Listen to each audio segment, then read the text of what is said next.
I have my husband wrapped around my finger now. Ah, being beautiful is such a sin.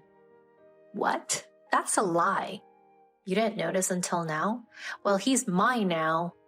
Richard falls for this woman, and with that, everything we've built up until now comes crashing down. Is Richard really okay with this? More importantly, does he even understand what's going on?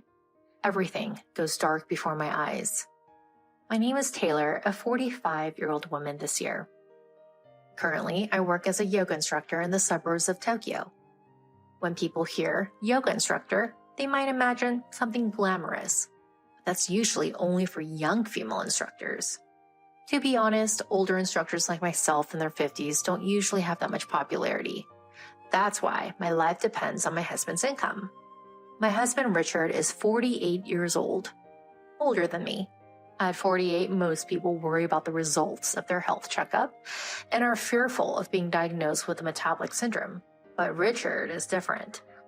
He has a radiant complexion, full head of hair, and most importantly, a toned body that's free from a metabolic syndrome at the age of 48. He's my proud husband. When I show Richard's photo to my classmates at the yoga studio, most people are surprised and end up comparing him to their own husbands. That's why I always start with a sales pitch, like, if you bring your husband to my yoga class, he'll transform into someone who looks like this. It's become a staple for me. Richard and I met through my work as a yoga instructor with him as my student. Outside of work, I'm a housewife who takes care of things while he's away. That's been my daily routine, and I thought it would continue like that until that woman showed up. Our daily lives changed completely because of her. It all started with a regular yoga trial course. One day, I recognized from somewhere was in the class. I wonder if I met her before. If she's a former student, it would be rude not to say hello, I thought to myself, struggling to remember where I had seen her before. But I just couldn't seem to remember, even though I thought I was good at remembering faces. I started feeling down, thinking maybe I'm getting old and can't remember people's faces anymore. But looking back now, maybe deep down, I didn't want to remember her. Because she was such a terrible woman. The answer came from her. During a break, the same woman came up to me and started talking. Long time no see. Hey, do you remember me? When I saw her grinning face, I finally remembered. This woman in front of me was my classmate, Alan. Alan and I grew up in the same neighborhood and played together since we were little. Alan, who was cute and adorable in both her appearance and behavior, was well known in our town, and people used to say this girl could become an idol in the future. It sounds like a parent's exaggeration, but she really was popular among people in our town at the time. And Alan's reputation was outstanding in another sense. She would take people's belongings without permission, from favorite erasers to umbrellas and dolls. It was just the beginning. As she grew older, stealing someone's boyfriend became an everyday occurrence. That's why she was highly regarded by men but greatly disliked by women. And to tell the truth, I was one of those who disliked Alan. Having known her since childhood and being close to her family, I was her primary victim of theft. And now, she's right in front of me. Alan's family moved away when we were in junior high, and we lost touch after that.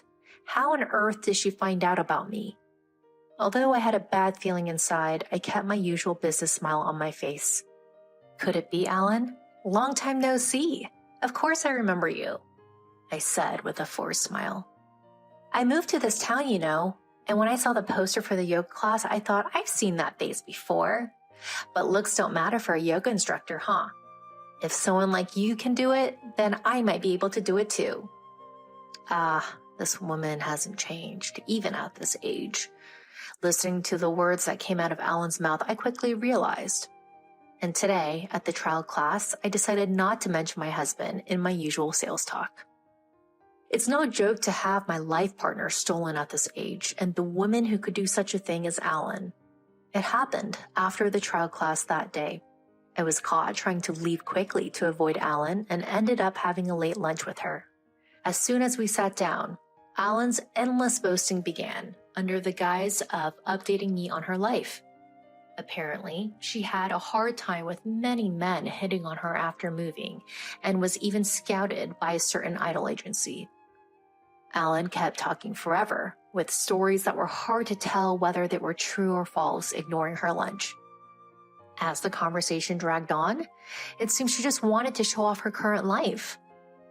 You know, living on the top floor of a tower apartment isn't as great as it sounds. The elevator rides are long and the people living on the lower floors are always making snide remarks.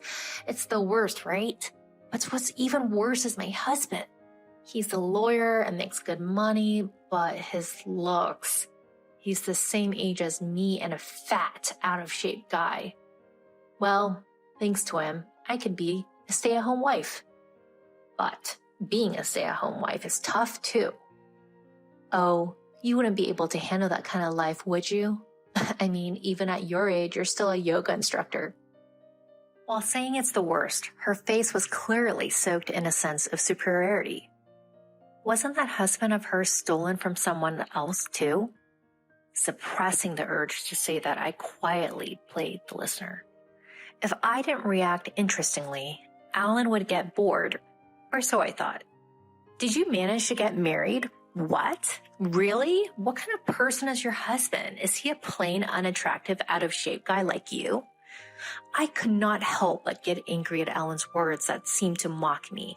I felt that my happy, precious days were being denied by her words. And above all, I wanted to see Alan's reaction when I showed her my husband. My husband is 48 years old this year, but he doesn't look it at all right. He often gets mistaken as someone in their 20s by my students. He works for a foreign financial institution, and his earnings are, well, decent for that industry, I guess. Alan stared intently at the photo of my husband I showed her while saying this. As I looked at Alan's face, I felt both regret for having done it and a small sense of victory over Alan.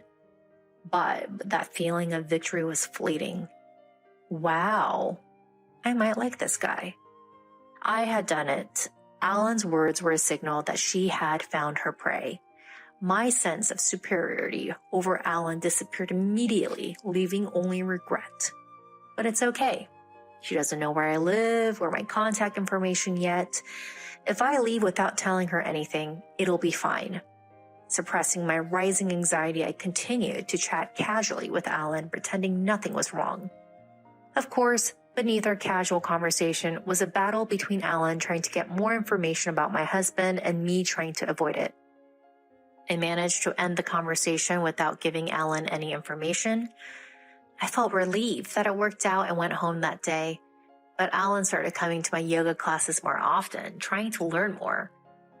Each time I dodged Alan's questions and eventually started avoiding conversation with her altogether.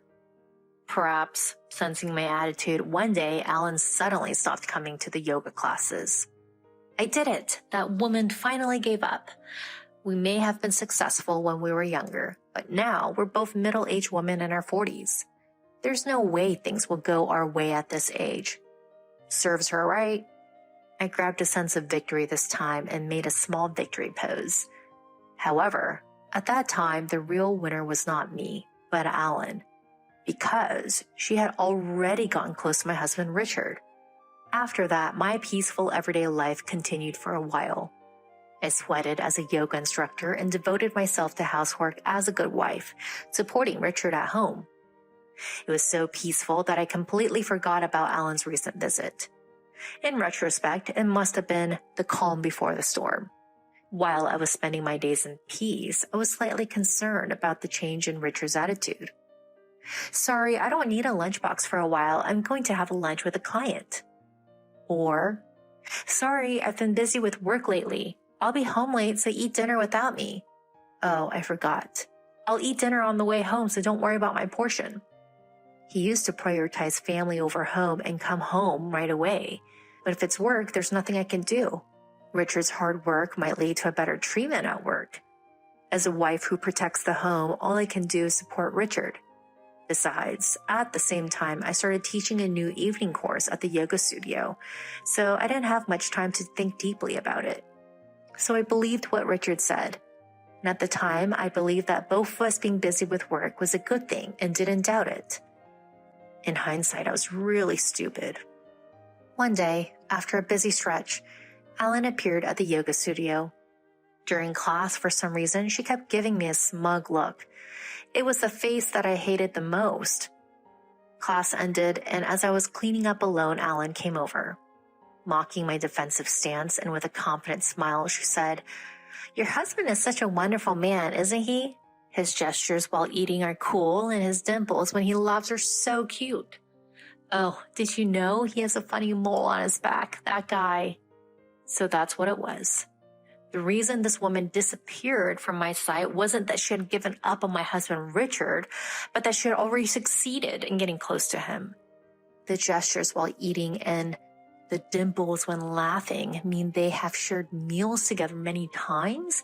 Could it be that Richard not taking his lunchbox with him lately is because of that? But the bigger issue is the funny mole on his back.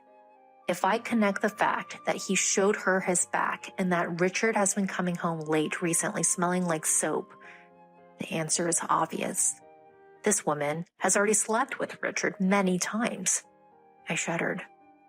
What are you suddenly saying? Besides, I don't remember introducing you to my husband, so why are you meeting Richard? Aren't you stupid? Even if you don't tell me, I can find out from the other students in the class. You are such a fool. I just asked those students for your address, staked it out for a few days, and I knew everything about your husband. After all, you have that photo of the husband you boast and show off. Now Richard is captivated by me. Being beautiful is like a sin. No, that can't be. Didn't you notice until now? I'm taking him. Richard will be taken by this woman.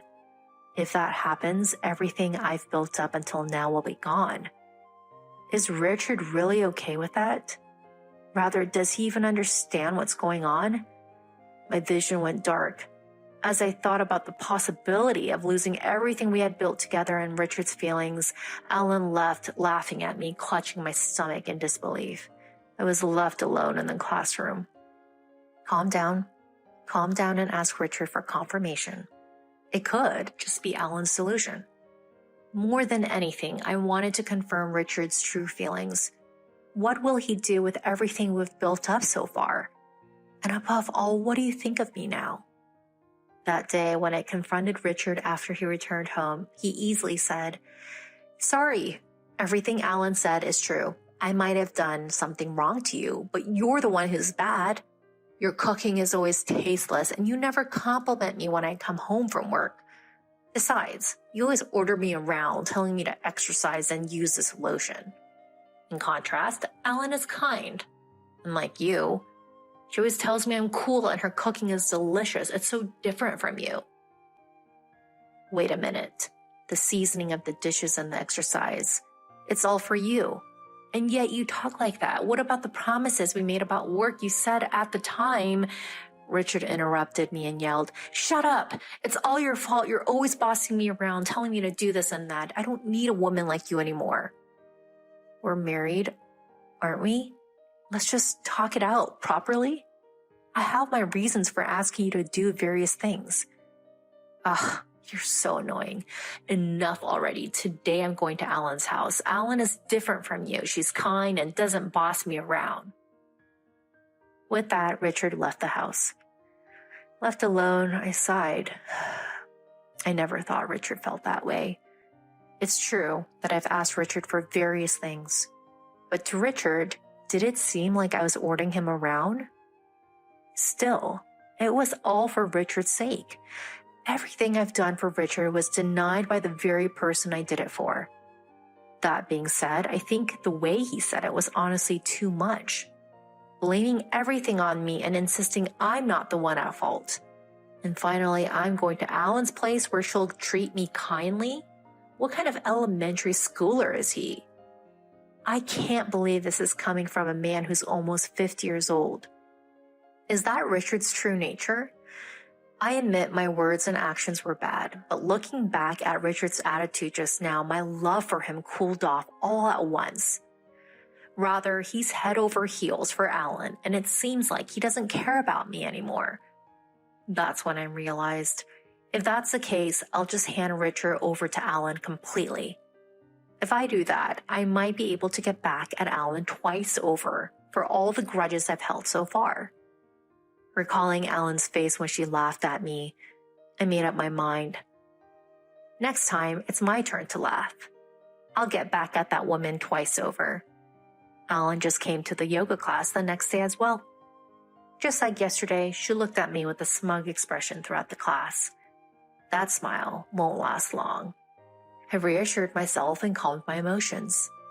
When the class ended, Alan approached me just like yesterday. Today, I have a date with Richard. I don't know why, but he stayed at my house yesterday, and now we feel like a real married couple. Oh, I'm sorry. The real wife is right here. If you like Richard that much, go ahead. He doesn't seem to love me anymore, so I'll let you have him. Alan, who wanted to see my frustrated face, looked taken aback for a moment, but that was short-lived. Well, giving up so easily is quite the defeatist attitude. But of course, he's already captivated by me. Weren't you married too? Have you talked to your husband about this? Huh? I can handle that flabby guy. I'm currently setting him up for an affair, and I'll use that as a leverage to break up with him cleanly. How despicable. That's what I thought, taking whatever she wants and discarding it as soon as she's done with it. I feel so sorry for her husband. Well then, I'll really take Richard. Plain and dull women always lose, don't they? A woman like you can only look forward to a lonely old age all by yourself. With that declaration of victory, Alan left. Let her say what she wants. I had Richard write the divorce papers that day. Richard must have already heard about today's events from Alan. He signed the papers without asking any questions. And as I watched him, I thought about how anticlimactic the end of our once happy life together was. But I don't want any regrets. Before Richard and I changed our minds, we both signed the divorce papers and submitted them to the city office right away. Now I'm single.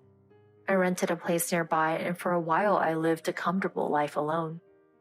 That being said, I couldn't rely on just my yoga instructor income, so I had to dip into the savings little by little. However, while living alone without fear of the future, I was in touch with someone. All I had to do was wait for a reply. A few months later, Alan came to my yoga class, but this time she came after the class was over. As soon as she came out to me, Alan burst into tears and said, "What's wrong with that man? He was so cool at first, but as soon as we got married, he got fat and his skin got rough. Now he's just a regular chubby middle-aged man. And his salary is low too. I had high hopes because he worked for a famous foreign financial firm. What's going on?" I had been waiting for this. With a smirk in my heart, I pretended to console Alan and told her, "Don't worry. Listen, the reason he was slim and smooth-skinned until now was all because of my meal management and exercise guidance. But since he left me and you spoiled him, he just returned to his true self. That's the real Richard. And while it's true that he worked for a foreign financial institution, it was actually a subsidiary of a related company. I just exaggerated that part. Yes, even before we got married, I have been paying attention to Richard's diet, and I made him a very well-balanced lunchbox every day. Of course, I also made him eat dinner at home, so I was able to manage all of Richard's meals. I also made him exercise and use men's skincare products like lotion for his skin. That's how he was able to maintain his youthful appearance, which was hard to believe he was in his 40s. But that all disappeared when we divorced, and his new wife, Alan, just spoiled Richard. I'm sure she didn't consider nutrition when cooking and didn't make him exercise either. It's only natural that he would return to his old self with that kind of lifestyle. What? So that man was only put together thanks to you? What's that? Don't worry, with your love, he can become a wonderful man again. But I don't really care. No way, I don't need an old man like that. You take him back. I was truly amazed at this woman's nerve treating people like objects. But of course, I had no intention of going back to how things were. Sorry, I've already found my new partner. Here's what he looks like. I showed Alan a picture of my new partner. The man on my smartphone was a tall, gentle-looking guy wearing a lawyer's badge. Wow, what a great guy. Hey, I'm more suited for him than you. Let's trade husbands, okay? Now it was my turn to burst out laughing. Why don't you ask him yourself? Please marry me. Oh, I mean, please go back to how you were, because this man is your ex-husband. No way. How did that chubby man become such a great guy? You're lying. And I can't forgive you for being with him. She still said things like that. I was dumbfounded. I wasn't lying at all. After I divorced Richard and started living alone, the person I kept in touch with was none other than him. Of course, I was in contact with him to take revenge on Alan. First, I dramatically changed his appearance through my diet management and exercise guidance. This was, of course, to later make Alan feel regretful. However, this revenge was only the first stage. The second stage was yet to come. Did you forget that your ex-husband is a lawyer? I already told him that you fabricated his affair. I think a compensation claim from him will arrive at your place soon. What? That's a lie. Oh, and from me too. I filed a claim for consolation money for having an affair with my husband. Of course, I have the strongest lawyer, your ex-husband, on my side. I could hear Alan's small scream, but it was too late. Oops, I almost forgot Richard got his current job back thanks to a connection at my yoga studio. I told that person about what happened, and they were very disappointed. Who knows what will happen to Richard's treatment now? Alan seemed to be at loss for words. I left Alan standing there and elegantly exited the classroom. Serves you right. She had taken so much from me, even stealing my husband this time. This was a deserved punishment. After a while, Alan had to pay a large sum of compensation due to our lawsuit. She sold the luxury tower apartment she had won in her divorce, and now apparently lives in a cheap apartment with Richard. As I predicted, Richard's salary decreased even more after being demoted, and Alan had to find a part-time job. Some of my yoga students work at her part-time job, so I naturally talk about Alan there. Everyone says, "What a horrible woman. Teacher, you went through so much. We'll make sure she gets what she deserves." I wonder what kind of guidance we should give her. I'm looking forward to it. They say various encouraging things. As for me, I happily remarried Alan's ex-husband. Thanks to my dedicated diet management and exercise guidance, he has transformed dramatically from his previous overweight figure to being featured in magazines. Due to the effects, he now has an increased number of legal requests and is struggling to keep up, but he is so happy about it. Unlike Richard, he listens to my various advice and appreciates it. That's why I'm even more motivated to cook for him every day. Oh, and that tower apartment Alan gave up is now where we live. From the window of the tower apartment, Alan's apartment seems so small that it makes me laugh. My revenge is now over. From now on, I plan to live a peaceful and happy life with him.